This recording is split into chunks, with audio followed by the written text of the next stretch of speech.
उद्विग्न अवस्था में परिवर्तित हो गई। जो गोपी जिस काम को कर रही थी अब वो उस काम को करने में असमर्थ हो गई।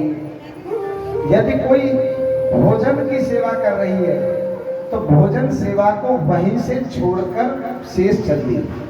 किसी की थाली में आधी सब्जियां रोटी है ही नहीं।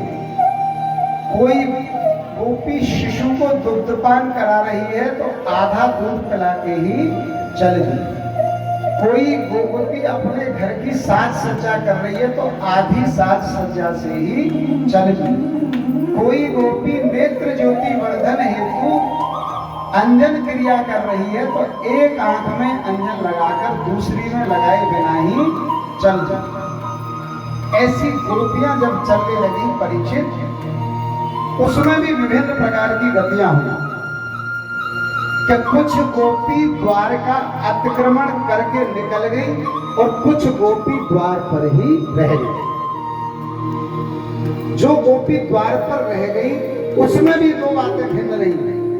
एक गोपी ने द्वार खोल के प्रयास किया और द्वार से निकल गई, और एक गोपी ने द्वार खोलने का कोई प्रयास नहीं किया, नेत्र बंद किए श्री हरि का ध्यान किया और दूसरे शरीर का निर्माण करके वंशी वट पर पहुंच गई। विभिन्न प्रकार की लीलाएं, प्रेम की पराकाष्ठा से युक्त गोपियों की दशा परीक्षित को सुखदेव गोस्वामी सुना रहे हैं। और एक पल के लिए सुखदेव गोस्वामी मानो परीक्षित को ये चेक कर रहे हैं कि ऐसा तो नहीं कि कहीं ये तत्व इसके पल्ले न पड़े।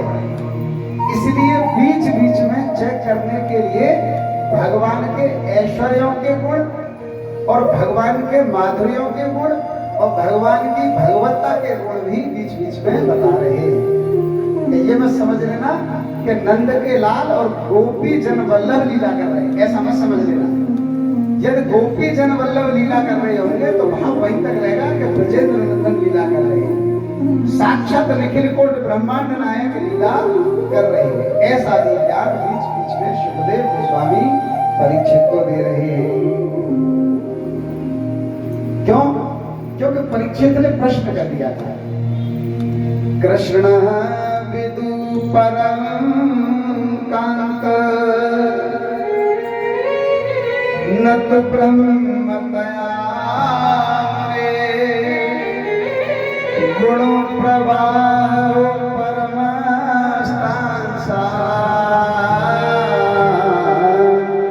गुण धिया कथम।